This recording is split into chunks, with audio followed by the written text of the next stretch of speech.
Сәлеметсіздер ме? Бүгін бізде қыркүйектің 28-і, сабақтың тақырыбы ауылда 100 түрлі жұмыс бар. Сабақтың мақсаты сын есімдерді қайталау, ажырата алу, ауылдағы мамандық түрлерімен танысу. Ең алдымен сын есім не екенін қайталап шығайық. Заттың түрін, түсін, сапасын, аумағын, көлемін білдіріп, қай деген сұрақтарға жауап беретін сөздер сын есім деп аталады.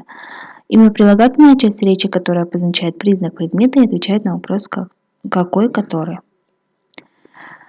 Құрамына қарай по составу имена прилагательные сын есімдер екі түрге бөлінеді, делятся на два вида. Дара – простые, которые состоят из одного слова и, соответственно, в слове один корень. Мысалы, әдемі, дана, таза. Әдемі – красивый, дана – мудрый, таза – чистый. Күрделі – сложные, которые состоят либо из нескольких корней, либо из нескольких слов. Тұп-тұнық – прозрачный, совершенно чистый. Толықша денелі, полненький. Үлкен, большой. Бірнеше сөзден тұратын сөздер. Слова, которые состоят из нескольких, имена прилагательные, которые состоят из нескольких слов, поэтому они считаются сложными. Жасалуына қарай по способу образования екі түрге бөлінеді, делится на два вида.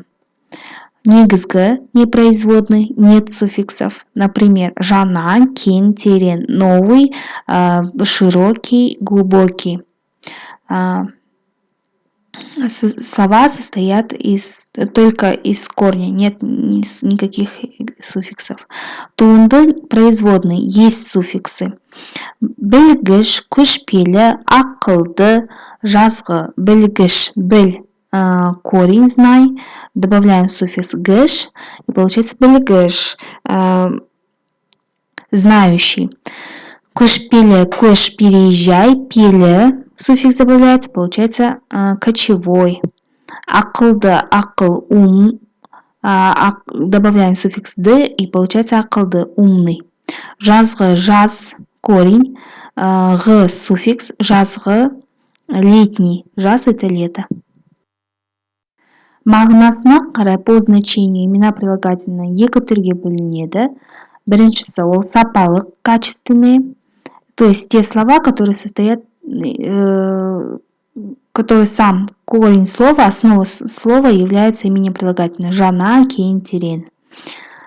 Қатыстық относительно – это те слова, которые образуются с другой части речи с помощью суффиксов. Білгіш, көшпелі, ақылды, жазғы. Обратите внимание, көшпелі слово.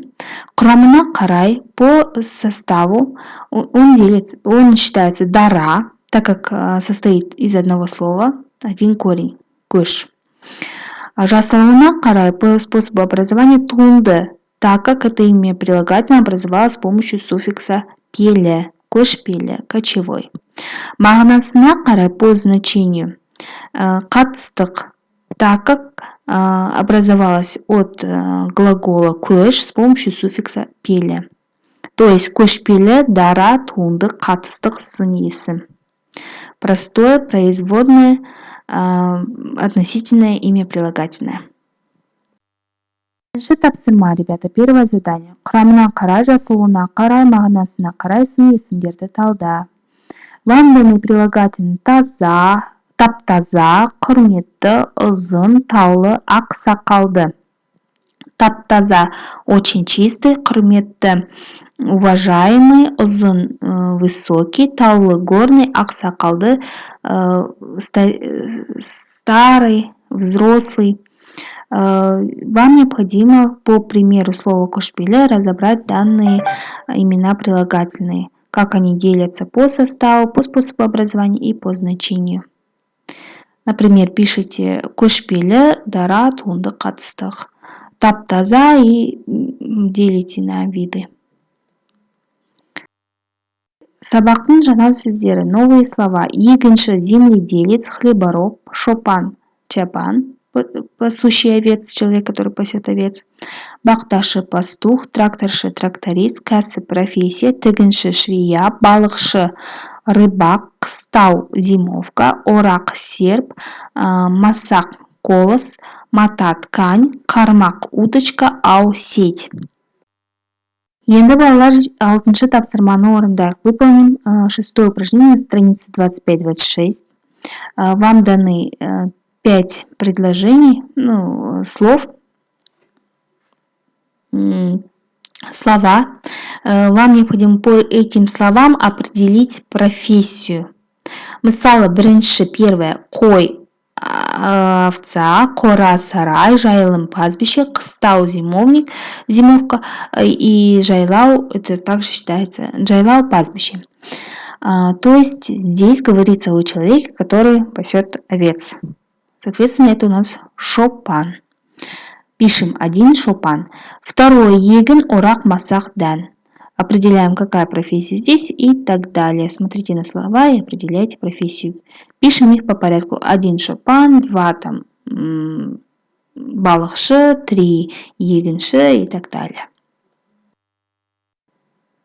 Келесі бала 26-шы бетте 7-ші тапсырманы орындаймыз. Ауылым алтын бесігім тақырыбына эссе жазыңдар. Ауылым алтын бесігім, моя деревня, моя золотая колыбель. Бағалау критерийлері, критерий оценивания. Бірінші тақырыптың ашылуы, раскрытие темы 3 балл. Екінші эссе құрылымын сақтайды. Кіріспе негізгі қорытынды бөлімдері 3 балл.